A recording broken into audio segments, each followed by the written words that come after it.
Join me on a journey through the winter landscapes of one of Japan's best-loved print artists, Hiroshige. My name is Alfred Haft, and welcome to my Winter Corner.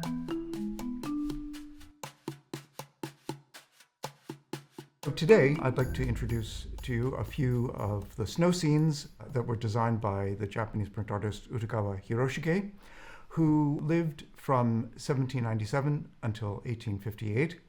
And in the long 30 or 40 years of his career, he produced perhaps 5,000 prints, most of them landscapes, but also some bird and flower prints, and also some fan prints. He is best known for depicting stations along the highways that were developed and maintained during what we call the Edo period in Japan, which lasted from 1615 until 1868. So Hiroshige was a print artist primarily, but also a painter. He had popular success with these series of prints, the highways, and also famous views around the city in which he grew up and lived, the city of Edo, the city that we now call Tokyo. So I'll take you through a few of these prints, and we can see what the artist was about and a little bit of what made his work so well loved and still loved today.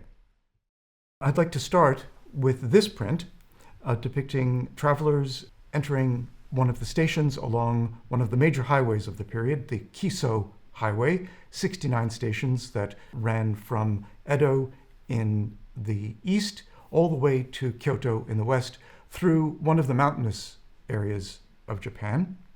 Two travelers are on horseback, and they're accompanied by two attendants.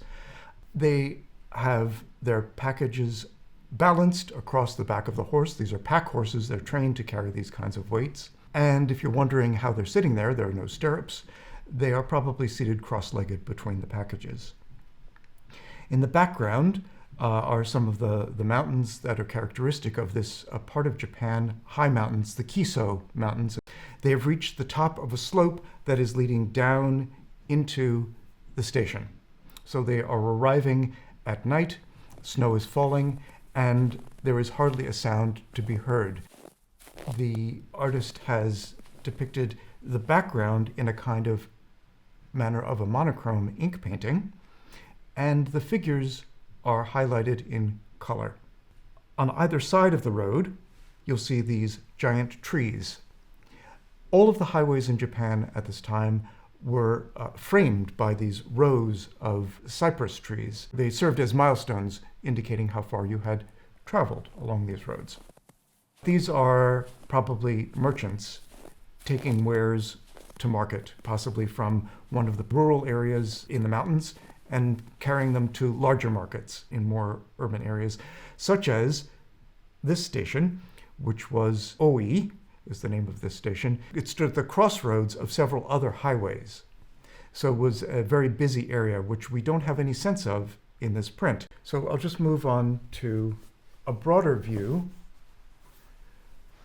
of the Kiso Mountains, which is a fantastic panorama that Hiroshige produced towards the end of his life. It's a triptych. It's meant to be almost viewed as a kind of a hand scroll, reading from right to left. Hiroshige here has given us a panoramic view of the steep Kiso Mountains. Our voyage through this landscape starts over on the far right. We travel along this cliff edge road. Hiroshige gives us a few small figures for scale. Down the bluff, across the bridge, up this path, around that hill, and then there's a bridge which we can't see, up these hills, and down around the other side where you see the tiny roofs of houses in a very steep ravine that leads down to the other side and across the bridge on the far left. So you'll see that this is winter, snow is falling, but we still have flowing water. So this may be very early in the winter season, the first heavy snowfall. So we'll now continue our journey with more views of other highways. So here you can see Hiroshige continuing his theme of travelers bringing goods to market, a merchant with one attendant and another traveler on the road and someone else leaving what was a very important transfer point where horses were changed and also porters were changed. It was a very busy area. The name of the station is Ishiyakushi, on the highway that connected Edo to Kyoto, but via the sea route along the coast of Japan. So this was known as the Tokaido, one of the most famous highways in Japan at the time, one of the most frequently used. And this station, Ishiyakushi, was a point where horses and porters were changed. It was an extremely boisterous area, but you get no sense of that in this print. People at the time may have, in looking at this print, brought to mind the neighing of horses, the shouting of the porters, and so on, as you approach the village. This is one of the most famous designs from the entire series, a view of Kambara, which was a station at the site of a ferry crossing, but Hiroshige has depicted it in this moment of a heavy snowfall. Hiroshige designed many series on the Tokaido, and this is the only time he designed this view of Kambara like this. All of the other examples show the ferry crossing, so this is quite a remarkable invention, perhaps, on his part. You'll also notice here, again, that the figures are in color, and the landscape is in monochrome, as though it were an ink painting. It has the effect of color popping, but it is more to combine genre painting with the classical feeling of an ink painting. You'll see a lot of gradation in this work. The night is settling, shadows are growing on the roofs of houses. All of the gradation that you see was done by hand, with a process of applying ink to the block and then wiping the block in a controlled manner. It's called bokashi. It's one of the characteristic techniques of Hiroshige's prints and has a wonderful effect of three-dimensional form, also the idea of night descending, and also, in certain instances, helps to create a sense of depth into the landscape.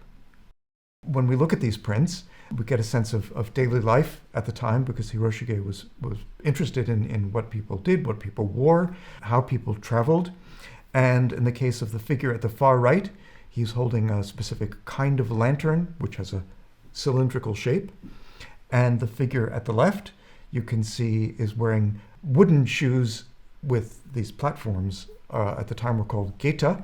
These are a specific kind of geta that were worn in the snow, because they have a very high elevation, similar to pattens that were worn in Europe. We've talked so far about the highways that Hiroshige depicted. This is Hiroshige's hometown of Edo. Immediately, there's a different sense of being in a city. These are two women ascending a steep road. There's more people around. There's bridges that looks a little more established.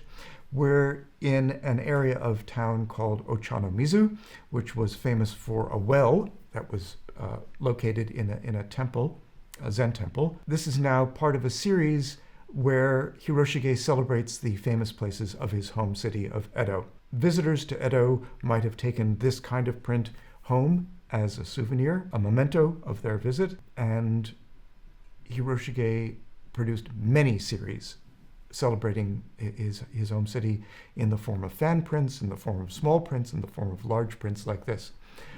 Extremely popular subject. So again, here a lot of signage, the main title of the series, the subtitle of the print, and then the censor's seals. This cluster relates to the censor seals, because every design during the Edo period had to be submitted to a censor for approval, and the censor stamped the original design, and then that seal was cut into the block along with the rest of the design and became part of the design.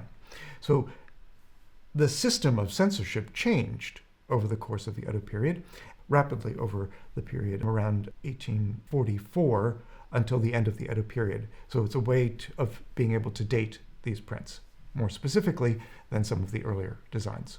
So I'll end with just a comparison between these two prints. The one on the left is from a series, a vertical series of the 53 stations of the Tokaido Highway, and the one on the right is from the series, The 100 Famous Views of Edo. The station on the left We're looking west to distant Mount Fuji. The travelers are exiting the station. And on the right, we are in an area of Edo known as Meguro, where there was a famous stone bridge known as the Taiko Bridge. Taiko means drum. Drums are round, and this bridge would have appeared round when reflected in the water below. Like the triptych view of the Kiso Mountains that I showed earlier, here the water is still blue, probably indicating that this is early snowfall in the season. But what I wanted to show is that the lower half of these two pictures appears, I think you can see, as almost mirror images. So he is adapting compositions in different contexts, but each of them feels like a fresh new composition in a way because of the upper half, which is shown on the left at dawn and on the right in evening, settling with the snowflakes. I think with these two landscapes, you can see Hiroshige working with limited elements, but reinventing them and reapplying them in interesting new ways. And you have to remember that these two prints were both done at the end of his life.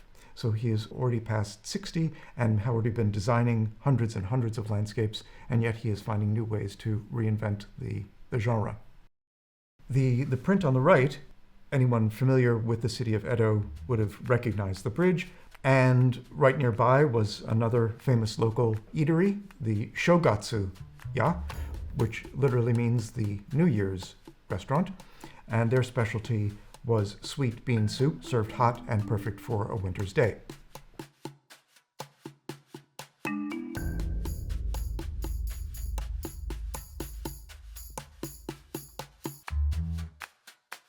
There's also an amazing catalogue from the show, which you can also find in the description. And if you'd like to do neither, but you'd still like to find out more about Hiroshige, there's a little link with an icon that you can click on to find out more about the objects in this episode of Curator's Corner.